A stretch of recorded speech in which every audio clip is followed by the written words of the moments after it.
Morning, everybody. Morning. Welcome to another Saturday Matters. We can have it. I guess I'll put it back with no, I won't. I'll leave it here.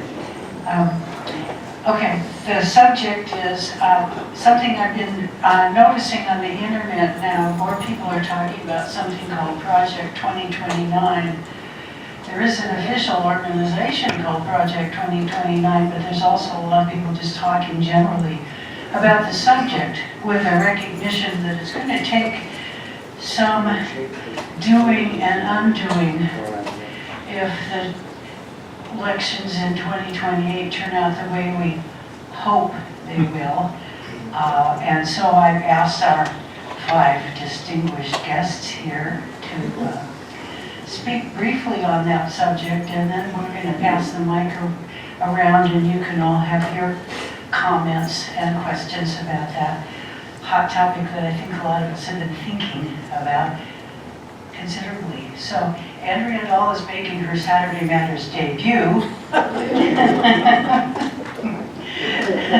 Roger has been here before, and so is Joe, and so is Hal, and so is Barry.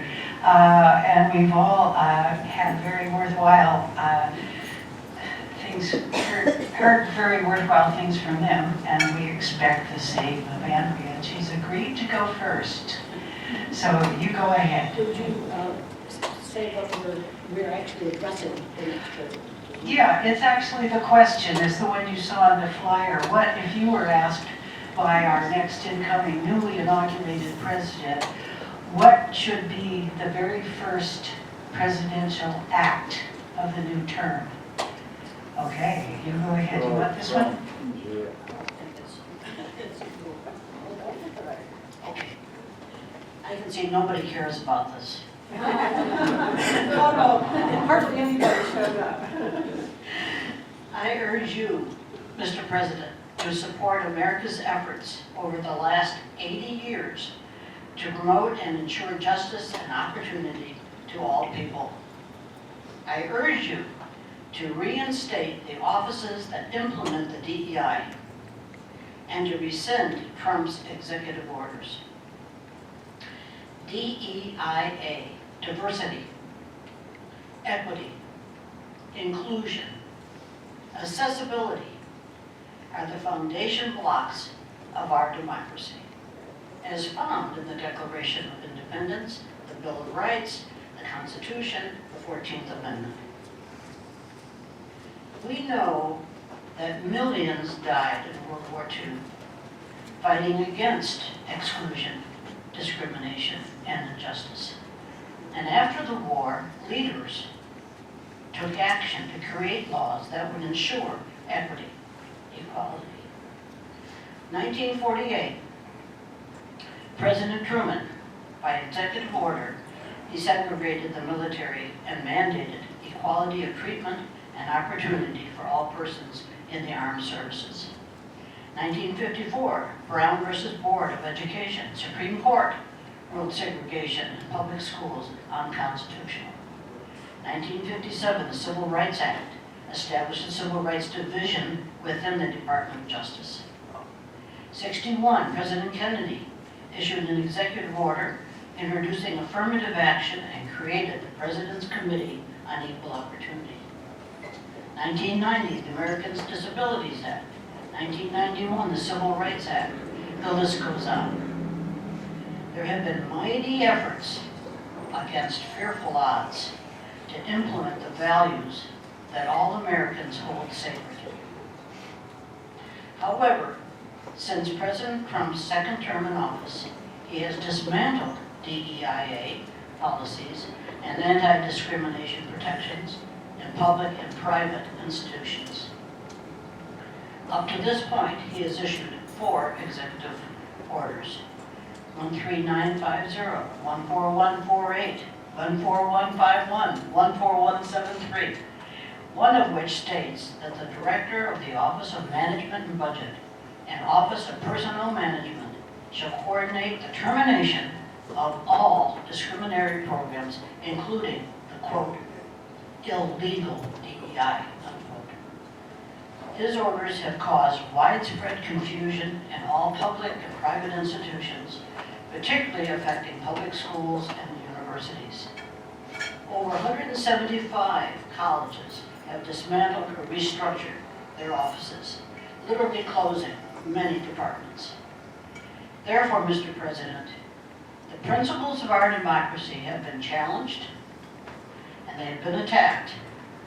It is imperative that you rescind President Trump's executive orders and you put your effort into promoting and strengthening the DEIA.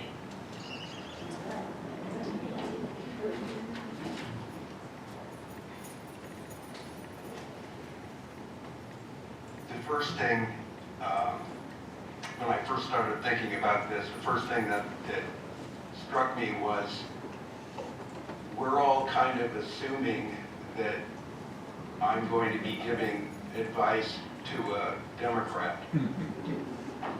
We've made that mistake before. But then the more I thought about it, the more I realized that my advice would be the same to either a Republican or a Democrat.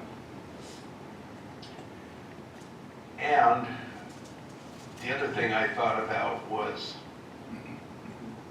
that a lot had gone on before Inauguration Day that is extremely important. And I would have been giving advice to the president in the prior, like since the election. The main thing is choosing cabinet members. Cabinet members should be experts in their individual fields. You should be choosing people whose views are that align with your views. For example, you should only be choosing energy department secretary that is a believer in climate change. Remind the cabinet members that the domestic,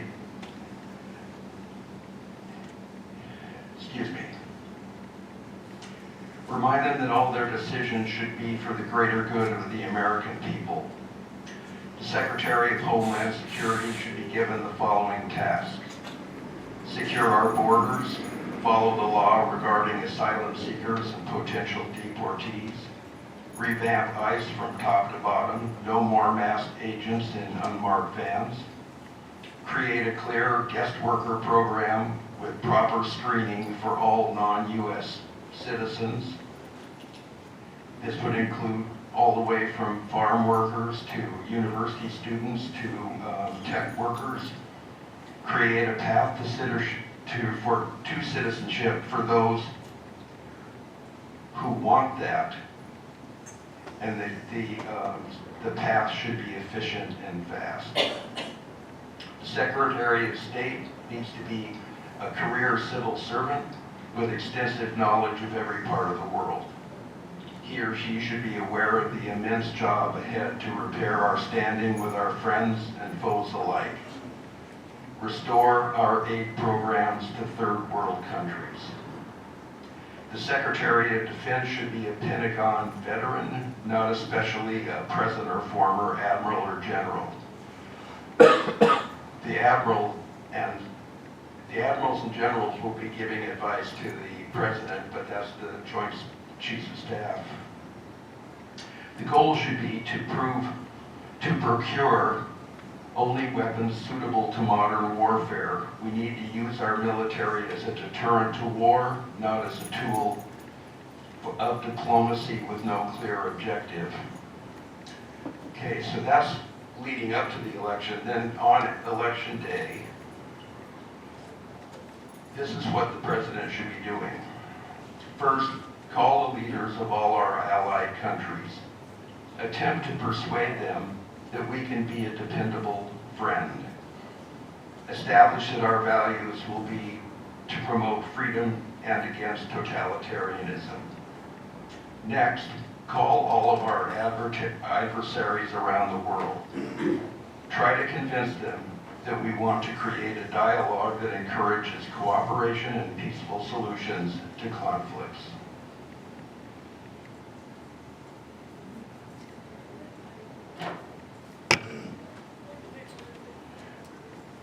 The scene is the Oval Office. There's a gathering. The president sits behind his famous desk, facing media representatives, TV cameras. Behind him are some of the probable cabinet officers. The president's about to take his first act. As he reaches for an object on his desk, it's not a pen, it's the phone. And he places a call, an international call. Because the president realizes that as damaging as was the previous 4 years domestically, the harm that the administration caused to the U.S. internationally is even greater. And the international is his first focus on that day.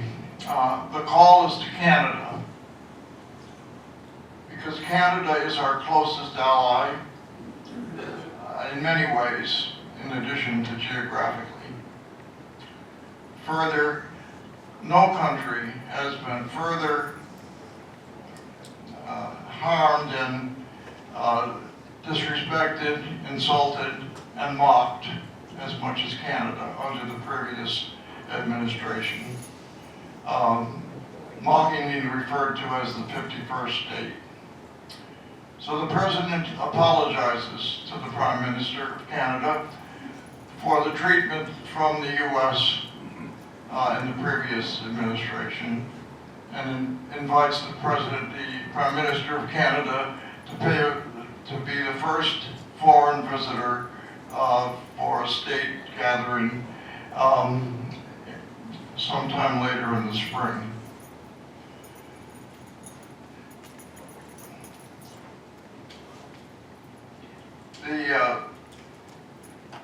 Making this the first act is a symbolic act as well. It sends word to the international community that the U.S. is not America first any longer.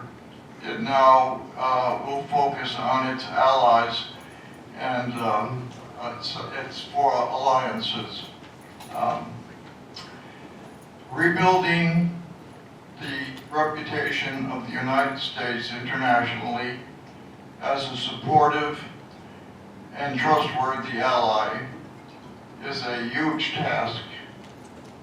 This call to Canada is the first step in what will be a long and very difficult journey.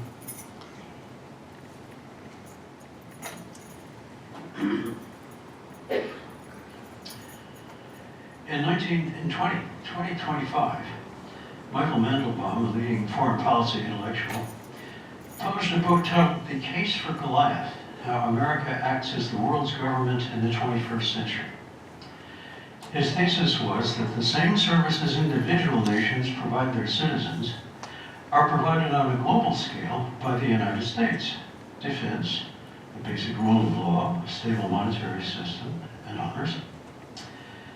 Mandelbaum acknowledged the many flaws in American performance over the post-World War II years, but posited that this American hegemony was preferable to any other system. And predicted, first, that it would last only until Americans tired of paying for it. Second, that when the system collapsed, no country would step up to replace us and keep the system going. And third, that no one would thank us for 75 years of relative stability and prosperity, at least for the developed leading nations. Well, friends, that time has now come. Americans, anyway some of them, are tired of paying for American hegemony, as our esteemed president puts it. Under this arrangement, we're being ripped off by, and especially by, our supposed allies in Europe, who spend lavishly on socialist welfare programs but won't ante up to finance their own defense. I hate to admit it, but Trump does have a point. For a couple of decades, American presidents, Republicans and Democrats, have been gently, because we're friends, asking NATO allies to commit to increasing their defense spending by a set percentage. Interestingly, it's the Greeks and the Turks who had long memories of the vivid memories of the Ottoman Empire hostilities. But we're on the same side now, aren't we? The Greeks and the Turks have responded best to U.S. entreaties to shore up their defense budgets. Britain, Germany, France, Italy? Well, there's always some domestic need that just temporarily, you understand, limits our ability to fulfill our commitment. Enter Donald Trump. Insults, threats. And my heavens, it's working. Our allies are increasing their military spending. They take seriously Russian aggression, and they know that, one, they can no longer rely on the United States to be their military backbone, and two, that therefore, going forward, they will be responsible for their own defense. Same goes in East Asia, where Japan and China and South Korea, Japan and South Korea, may be reconsidering their relations with the local hegemon, China. Well, Mr. or Madam President, congratulations on your inauguration and happy trails. It's your first day. The inauguration went smoothly. On your first day to-do list, you have many, many items for immediate attention. And perhaps none is more important than this. How can we rebuild our alliances, not only in Europe, but in Asia, and right here on our own continent, in Canada and Mexico? These alliances are the key to dealing with many problems, such as climate change, peaceful trade and cultural exchange, and so on. Or are we going to follow ex-President Trump's leadership and consolidate our position as bully of the world? Okay, square shoulders and proceed to step one. Phone NATO headquarters, heads of Germany, Britain, France, EU, and so forth. Our long global nightmare is over. America is back, ready to resume leadership in the worldwide march of democracy and a rules-based international order.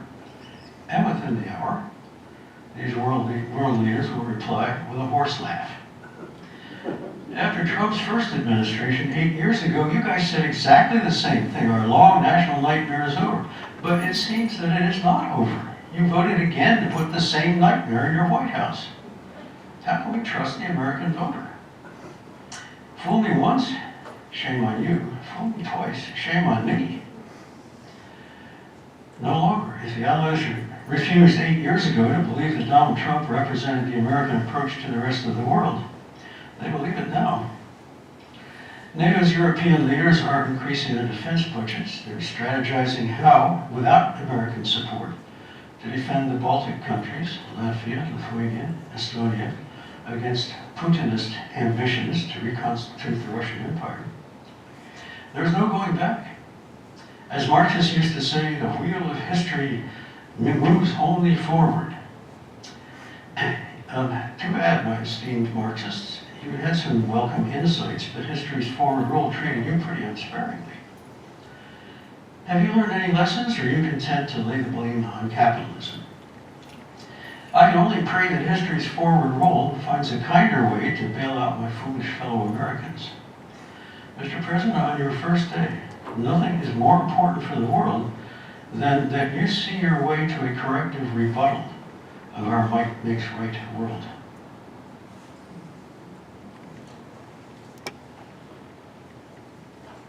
A somewhat different tack, not because I disagree with anything my distinguished colleagues have said this morning.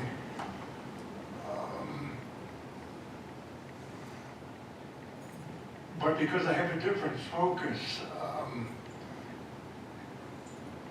Like them, I'm beginning with a happy assumption the Democrats will control the presidency and at least one of the two congressional chambers in 2029. And it's hopefully going to happen despite MAGA's, Trump's, clear intent to engage in election interference.